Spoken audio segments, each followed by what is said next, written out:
수망아 잘 지냈어?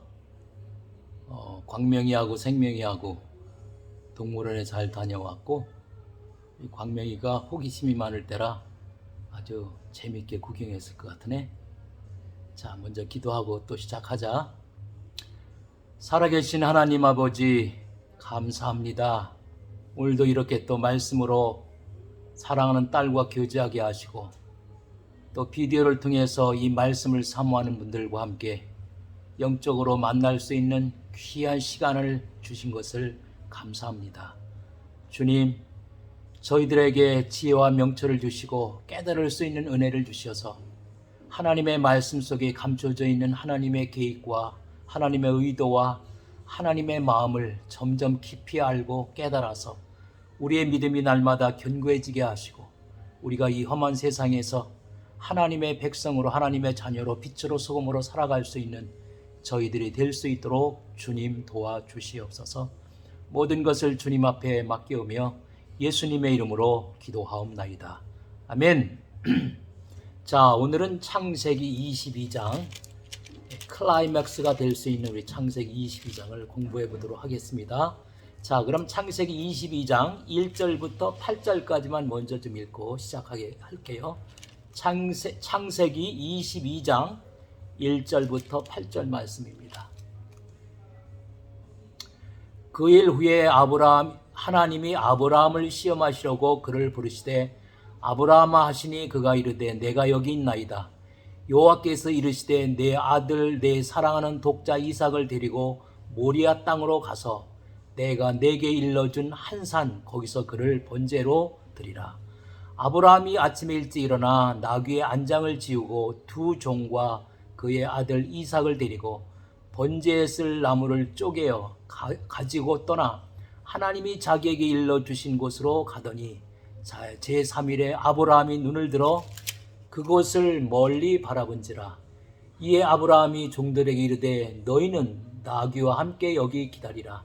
내가 아이와 함께 저기 가서 예배하고 우리가 너희에게로 돌아오리라 하고 아브라함이 이에 번제의 나무를 가져다가 그의 아들 이삭에게 지우고 자기는 불과 칼을 손에 들고 두 사람이 동행하더니 이삭이 그 아버지 아브라함에게 마여 이르되 내 아버지여 하니 그가 이르되 내 아들아 내가 여기 있노라. 이삭이 이르되 불과 나무는 있거니와 번제할 어린 양은 어디 있나이까. 아브라함이 이르되 내 아들아 번제할 어린 양은 하나님이 자기를 위하여 친히 준비하시리라 하고 두 사람이 함께 나가서 여기까지만 보겠습니다. 자, 창세기 22장은 너무 잘 알려진 장이죠. 또 많은 목사님들이 본문을 택해서 설교를 하시기도 합니다. 그렇지만 하나님의 마음이나 하나님의 의도를 잘 몰라서 곡해되는 하나님의 의도와 마음과는 맞지 않는 다른 그런 말씀으로 전해지는 장이기도 하죠. 자, 22장의 주제는 바로 2절이라고 말할 수 있겠습니다. 2절에 보면 내 아들 내 사랑하는 독자 이삭을 번제로 드리라 하신 그 말씀이죠. 명령의 말씀. 그런가 하면 이 명령의 말씀에 순종한 아브라함의 믿음, 이것이 바로 22장의 주제라고 말할 수 있겠습니다. 자, 그런데 우리가 깨달을 것은 우선하는 것은 하나님의 말씀이다. 하나님의 명령의 말씀이다. 왜냐하면 믿음이라는 것이 하나님의 말씀에 대한, 하나님의 명령의 말씀에 대한 응답이기 때문에 그렇습니다.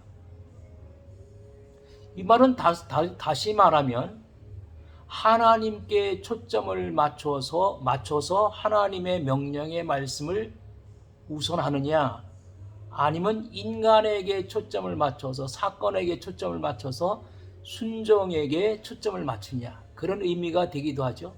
자, 여하튼 간에 하나님의 말씀이 순종보다 우선한다. 왜? 믿음이라는 게 하나님의 말씀에 대한 인간의 응답, 인간의 반응이기 때문에 그렇습니다. 자, 그래서 오늘 이 본문 말씀을 이해하면서 우리가 가져야 할 두 가지가 있습니다. 관심을 가져야 할 두 가지 사실이 있는데, 첫째는 뭐냐? 이삭을 번제로 드리라고 하는 하나님의 의도가 무엇일까? 100세 때 얻은 그 귀하고 귀한 아들 이삭을 인간적으로는 절대로 순종할 수 없을 것 같은 그런 이삭을 번제로 드리라고 하는 하나님의 의도가 뭐냐 그거죠.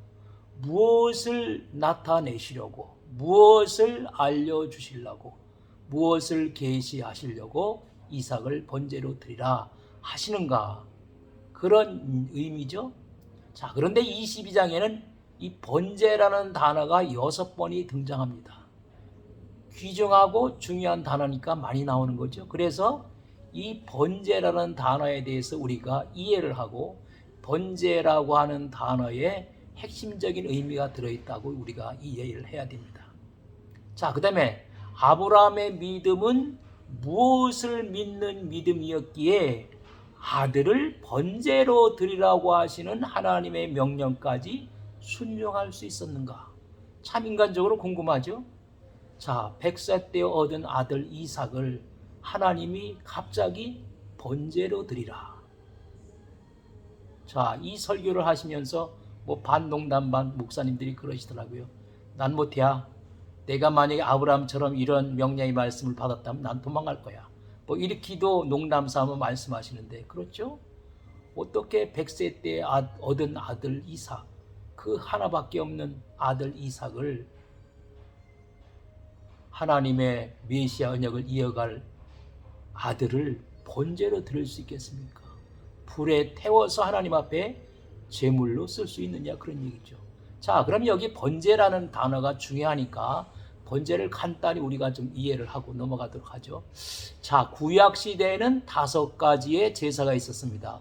이를테면 번제, 소제, 화목제, 속죄제, 속건제가 있었죠. 자, 그러면 왜 5가지의 제사가 필요했을까? 한 가지 제사만 있으면 되는 게 아닌가? 그렇게 의심을 가질 수 있겠죠. 그런데 예수 그리스도의 십자가 대속 사건을 설명하기 위해서는, 나타내주기 위해서는, 그림자로 보여주기 위해서는 하나의 제사로는 설명이 어렵다. 그래서 5가지의 제사를 통해서 예수 그리스도의 십자가 대속 사건을 나타내주고 있는 것이죠. 자, 구약시대에 왜 이렇게 제사가 필요했는가? 제사라는 게 뭔가? 다시 말하면 타락한 인간이 하나님께 나아가서 하나님과 교제하기 위해서는 우리의 죄를 대속해줄 대속제물과 그것을 집례할 수 있는 중보자가 필요한 것이죠. 그런 의미에서 구약시대에는 짐승이 제물이 되었고 제사장이 그 일을 중재를 했죠.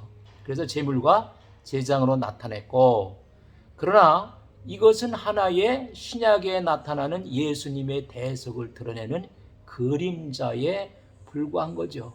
예수님의 대속을 나타내는, 설명해주는 모형이다. 우리가 이렇게 이해를 하면 되겠습니다. 자, 그런데 신약에 와서는 세례 요한이 얘기한 것처럼 예수님을 보고 세상 죄를 지고 가는 하나님의 어린 양이다. 그래서 예수님 스스로가 모든 우리 인간의 죄를 짊어지시고 십자가 위에서 우리의 죄를 대속하기 위해서 돌아가셨죠. 그러니까 예수님 자신 스스로가 제물이 되어주셨고 또 예수님 스스로가 대제사장이 되어주신 것이죠. 디모데전서 2장 5절에 보면 하나님과 인간 사이의 유일한 중보자가 누구라고 그랬어요? 예수님이죠. 이게 중보자로서 대제사장이 되어주신 거죠. 대제사장의 역할이 뭡니까? 하나님과 인간 사이를 중보해주는 대표격이죠. 자, 그런데 번제는 그럼 구체적으로 뭐냐?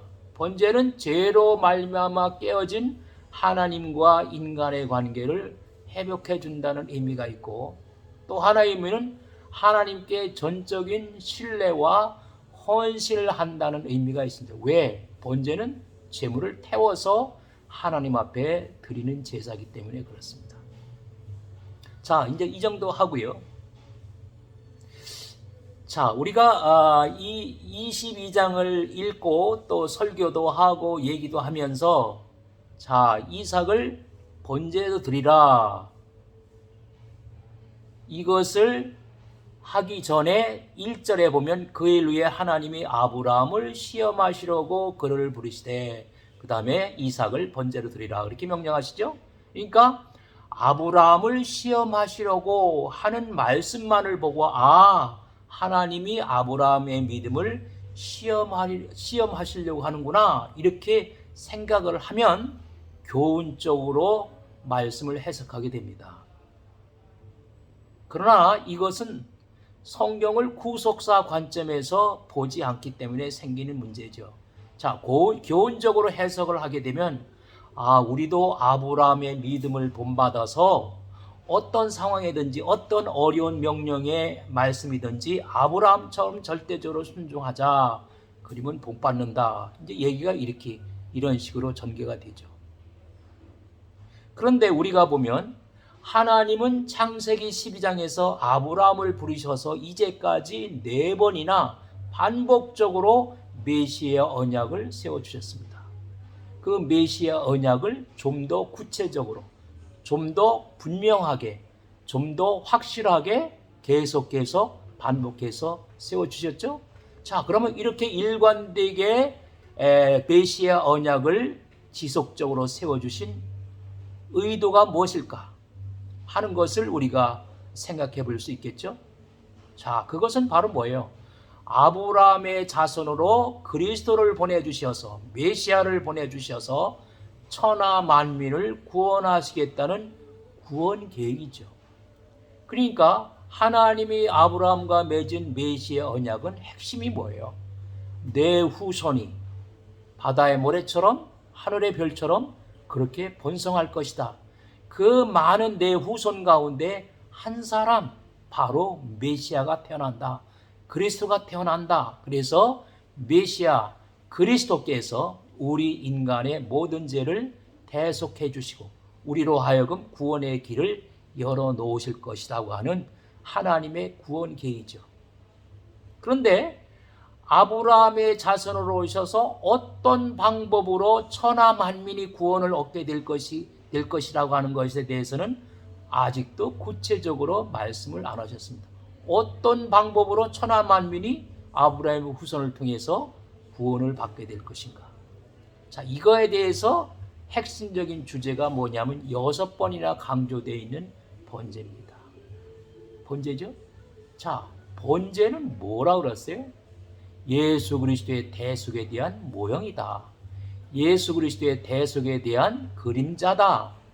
그렇지만 예수 그리스도의 대속의 의미가 너무너무 오묘하고 광대하기 때문에 한 가지 제사 방법 가지고는 설명이 안 되니까 5가지 제사 방법을 동원해서 예수 그리스도의 대속의 의미를 설명해 주고 있는 것이죠.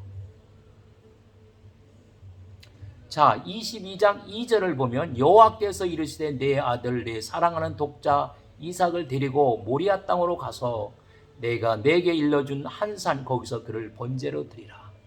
그러니까 하나님께서는 자기 아들을 대속제물로 세우셔서 인류를 구원하시겠다고 하는 구원 계획, 이 구원 계획을 미리 보여주시기를 원하시는 것이죠. 미리 계시하시기를 원하시는 것인데 그것을 그림자로, 그것을 확실하게 볼 수 있는 그림으로 미리 보여주시기를 원하시는 것이죠. 자, 그 일을 누구한테 맡기는 거예요? 아브라함에게. 아브라함에게 그 하나님의 구원 계획에 대한 모형을 네가 그림자로, 내가 모형으로 한번 직접 보여줘라. 그것을 지금 아브라함에게 맡겨주시려고 하는 것이죠. 자, 아브라함의 믿음 자체를 시험해 보려고 했다면 내가 내게 일러준 산 거기 가서 번제로 드리라고 말씀하실 이유가 없는 것이죠. 자, 여기서 믿음으로 순종한다. 믿음 안에 순종하는 것은 귀한 일임에 틀림없습니다. 그러나 중요한 것은 순종 자체가 우리에게 구원을 주는 것은 아니죠. 자, 구원이라는 게 뭐예요? 우리 죄가 누구에 의해서 어떻게 사함받았을까? 구원이라는 것은 우리의 죄가 누구에 의해서 어떻게 해결되었는가 하는 것에 대한 것이잖아요. 그런데 우리가 알다시피 의인은 없나니 하나도 없다고 로마에서 말하는 것처럼 우리 인간은 인간 스스로 죄의 문제를 해결할 능력이 없습니다. 어떠한 방법으로든지 인간의 죄의 문제는 인간 스스로 해결이 안 된다는 것이죠. 그러니까 하나님 편에서 우리의 인간의 죄를 용서받을 수 있는 무언가를 만드셔야 되는 것이죠. 그것이 바로 뭐예요? 태석이죠. 하나님이 우리를 먼저 사랑하셔서 자기 아들 되는 독생자 예수에게 우리의 모든 죄를 다 전가시킨 것이죠. 이사야 54장 6절에 나오는 것처럼 다 우리의 악을 예수님에게 전가시키셨어요. 그런데 예수님은 죄를 알지도 못하시고 죄를 지으신 적도 없는 분인데 우리의 죄를 대신 다 짊어지시고 십자가 위에서 우리의 죄값을 치르기 위해서 피를 흘려 돌아가신 것이죠. 자, 이것이 예수님의 대속입니다. 그러니까 구원의 문제는 순종 자체보다는 바로 대속에 있다는 것을 우리가 명심을 해야 되겠죠. 이것이 22장을 통해서 계시하시려고 한 중심 주제라고 할 수 있습니다. 내 아들 독자 이삭을 번제로 드리라. 이것을 교훈적으로 접근하면 어떤 문제가 생길까요? 내 아들 이삭을 번제로 드리라. 내 아들 독자 이삭을 번제로 해서 제사를 드리라.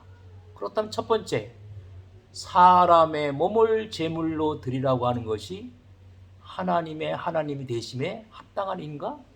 라는 질문이 생기잖아요. 하나님은 사람의 몸으로 제물을 받으시는 하나님이시네.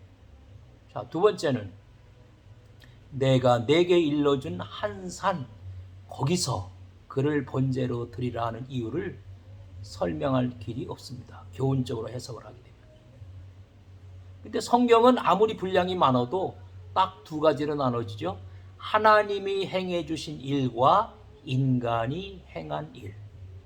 하나님께서 우리 인간을 위해서 이루어 주신 일과 인간이 행한 일. 이 두 가지로 나누어집니다. 그런데 여기서 우선하는 것은 인간이 행한 일일까요? 하나님께서 행해 주신 일일까요? 인간 스스로 죄 문제를 해결하지 못하니까 하나님이 인간을 위해서 아들 예수에게 죄를 넘겨줌으로써 대속하게 하셨죠. 그러니까 우선하는 것은 뭐예요? 하나님께서 행해 주신 일, 우리의 구원을 위해서 행해 주신 일이 우선이 돼야 되겠죠. 자, 이삭을 번제로 드리라 하신 시점이 당시 이삭의 나이를 한 15살로 가정해 본다면 아브라함이 부름을 받은 지 약 40년쯤 경과한 후가 됩니다. 이 말을 다른 말로 하면 창세기 22장에서 아브라함에게 예수님의 대속의 그림자를 보여줄 수 있는 하나의 예를 맡기는 거죠.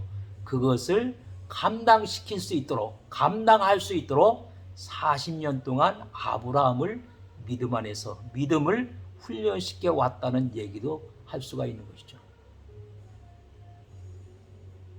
자, 하나님께서는 자기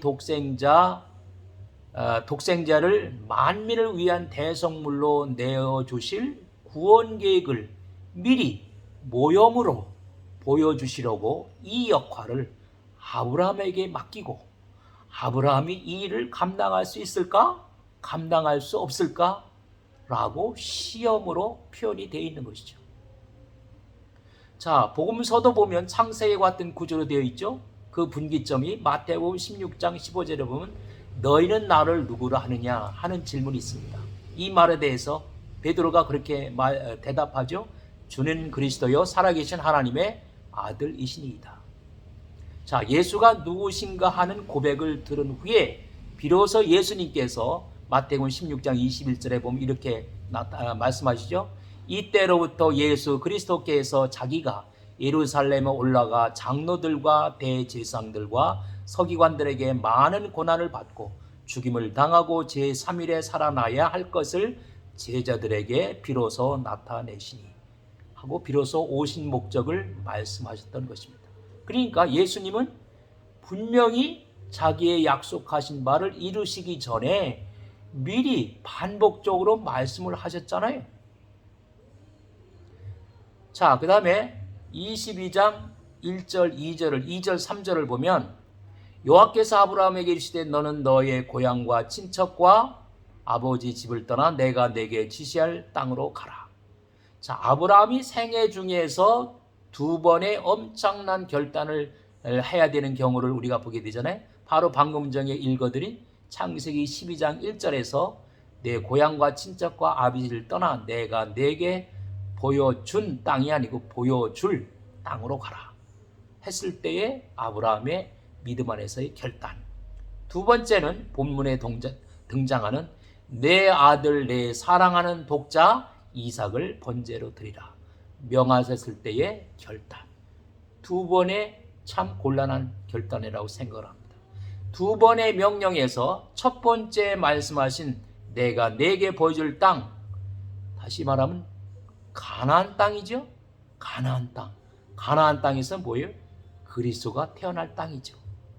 그 다음에 두 번째에서는 내가 내게 보여줄 한 산, 거기에서 이삭을 번제로 드리라고 그랬잖아요. 내가 내게 보여줄 한 산, 그 한 산이 뭐예요? 모리아산이라고 성경은 말하고 있잖아요. 모리아산. 모리아산 위에 훗날 솔로몬 성전이 건축되죠. 그 솔로몬 성전 건축 자리가 결국 뭐가 됩니까? 예수님이 우리의 죄를 대신 짊어지고 십자가에 못 박혀 돌아가신 대속 제물이 되어주신 장소가 됩니다.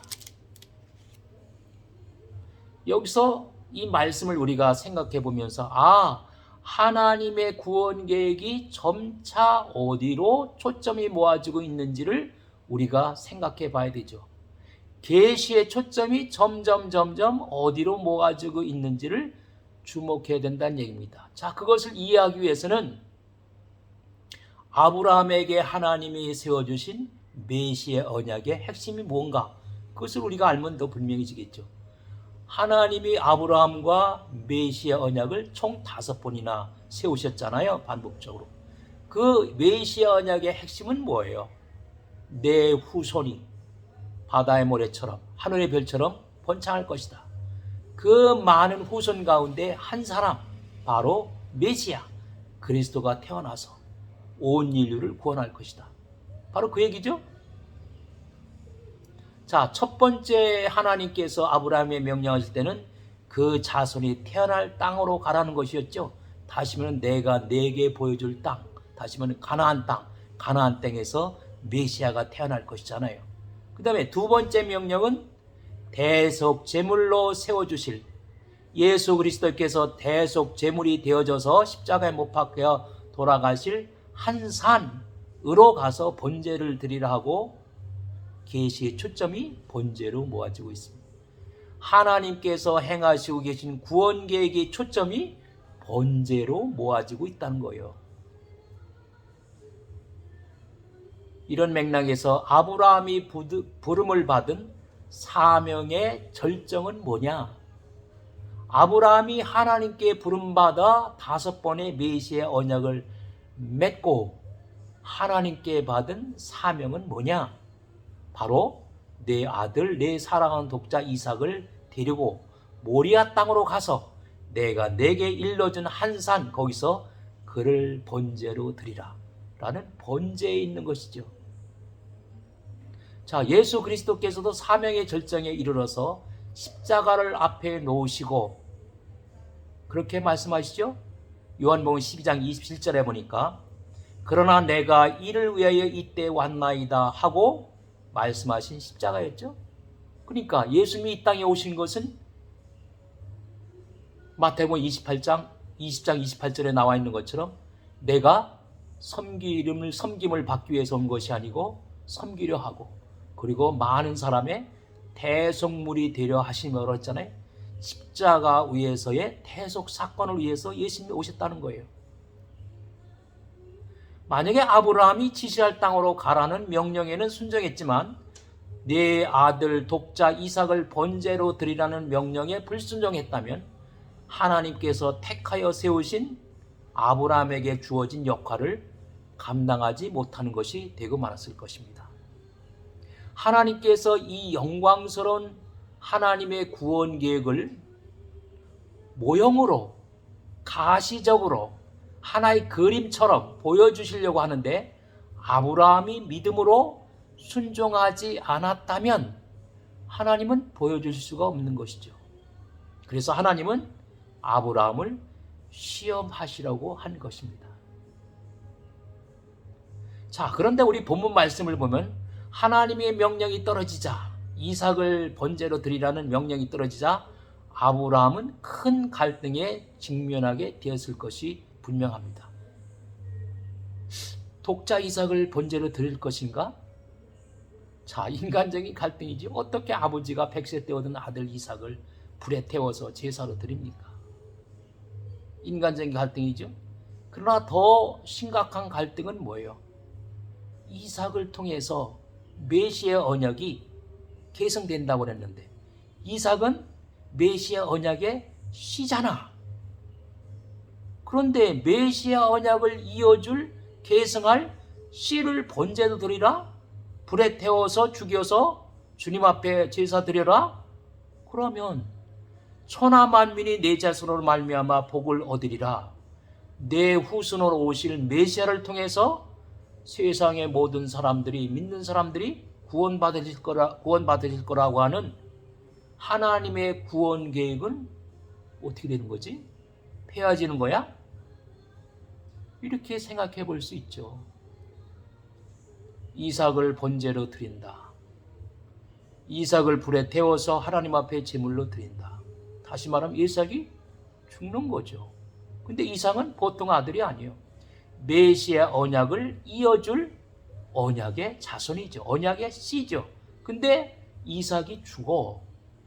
번제로 드려져야 돼. 죽어. 그러면은 온 인류를 죄로부터 구원하려고 하는 하나님의 구원 계획은 취소되는 건가?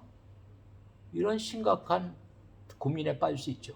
그런데 오늘 본문 말씀에 보면 아브라함은 순종했습니다. 그렇죠? 자, 아브라함은 이런 고민 가운데 있으면서 그 고민에 대한 해답을 얻었단 말인가? 얻었죠. 얻었으니까 순종을 했죠. 아브라함이 얻은 해답은 무엇일까? 그건 바로 뭐예요? 죽은 자를 살리시는 하나님. 죽은 자를 살리시는 하나님을 아브라함은 믿고 있었던 거예요. 어떻게 죽은 자를 살리시는 하나님을 아브라함이 믿었을까? 어느 날 그냥 갑자기 번개 한번 턱 치니까 턱 믿게 됐나요? 아니죠. 우리가 아는 것처럼 40년이라는 긴 세월 동안 하나님은 아브라함을 훈련시키고 연단시키고 어려움에도 빠지게 하고 어려움에서 구해주기도 하고 아브라함을 40년 동안 훈련시킨 결과가 뭐예요? 훈련의 결과, 아브라함 믿음이 아주 절정에 올랐을 때의 그 믿음의 확신이 뭐냐? 죽은 자를 살리시는 하나님을 믿었다는 거예요. 자기가 이삭을 번제로 드려도 번제는 메시아 언약을 승계시켜줄, 전해줄 언약의 씨기 때문에 하나님의 절대적인 구원 계획을 이루시기 위해서 하나님은 반드시 죽은 이삭을 살려내실 것이다. 살려내실 수 있는 능력이 있는 하나님이라는 것을 믿었다는 거예요. 자, 그것을 히브리서 11장 17절 19절은 우리에게 구체적으로 설명을 해주고 있죠. 한번 읽어보겠습니다. 히브리서 11장 히브리서 11장 17절부터 19절입니다. 히브리서 11장 17절부터 19절 제가 읽을게요. 아브라함은 시험을 받을 때에 믿음으로 이삭을 드렸으니 그는 약속들을 받은 자로 돼 그 외아들을 드렸느니라. 그에게 이미 말씀하시기를 내 자손이라 칭할 자는 이삭으로 말미암으리라 하셨으니 그가 하나님이 능히 이삭을 죽은 자 가운데서 다시 살리실 줄로 생각한지라. 비유컨대 그를 죽은 자 가운데서 도로 받은 것이니라. 자, 이것이 아브라함의 믿음의 절정에 이르렀을 때, 믿음의 정상에 올랐을 때 훈련을 통해서 믿은 믿음입니다. 아브라함을 번제로 드려도 아브라함은 메시아 언약의 후손이어야 되기 때문에, 메시아 언약을 이어줄 언약의 씨이기 때문에 하나님께서 반드시 이삭을 다시 살려낼 것이고 살려낼 수 있는 능력이 있는 분이다. 그래야 이삭을 통해서 이삭의 후손 가운데 메시아가 태어나고 하나님의 절대적인 구원 계획이 성취된다는 것을 믿은 거죠. 자, 이것을 로마서 4장 17절에 이렇게 말합니다. 그가 믿은 바 하나님은 죽은 자를 살리시며 없는 것을 있는 것으로 부르시는 이시니라. 자, 아브라함이 의롭다함을 얻었다고 성경은 말하는데 그 믿음이 바로 이 믿음이었다는 것이죠. 의롭다 여기심을 받은 우리도 우리함이니 곧 예수 우리 주를 죽은 자 가운데 살리신 이를 믿는 자리라. 로마서 4장 24절 말씀이잖아요. 로마서 4장 24절 말씀 다시 한번 봅니다. 의롭다 여기심을 받은 우리도 우리함이니 곧 예수 우리 주를 죽은 자 가운데서 살리신 이를 믿는 자리라. 예수 그리스도의 십자가 죽음과 대속과 부활을 믿는 믿음이 우리를 의롭다 하신다는 거잖아요. 자, 이것이 구원에 이르는 믿음인 것입니다. 그러니까 죽은 자를 살리실 수 있는 하나님을 아브라함은 믿었잖아요. 죽은 이삭을 능히 살려낼 수 있는 능력이 있는 하나님을 아브라함이 믿었잖아요. 그런데 우리는 어떻게 해요? 죽은 예수를 장사 지낸 지 3일 만에 다시 살려내신 하나님을 우리는 믿잖아요. 그러니까 아브라함이 믿었던 하나님, 우리가 믿는 하나님 같은 하나님이죠. 아브라함이 그 믿음을 가지고 의롭다 여기심을 받았던 것처럼 우리가 믿는 하나님, 아브라함이 믿던 하나님, 그 능력을 믿고 그의 행하신 일을 믿기 때문에 동일하게 우리도 의롭다함을 받은 격이 된 것이죠. 자, 여기서 중요하게 대두되는 것 한 가지 있죠. 믿음의 근거를 어디에다 두느냐 하는 것입니다. 믿음의 근거. 자, 요한복음에 보면, 요한복음 3장에 보면 예수님과 니고데모의 대화가 나오는데, 니고데모는 믿음의 근거를 어디다 뒀어요? 기사와 이적, 예수님이 행하신 기사와 이적을 두고 예수를 믿었죠. 어떤 분은 병 고침을 받고 예수를 믿습니다. 어떤 사람은 축복을 받고 예수를 믿습니다.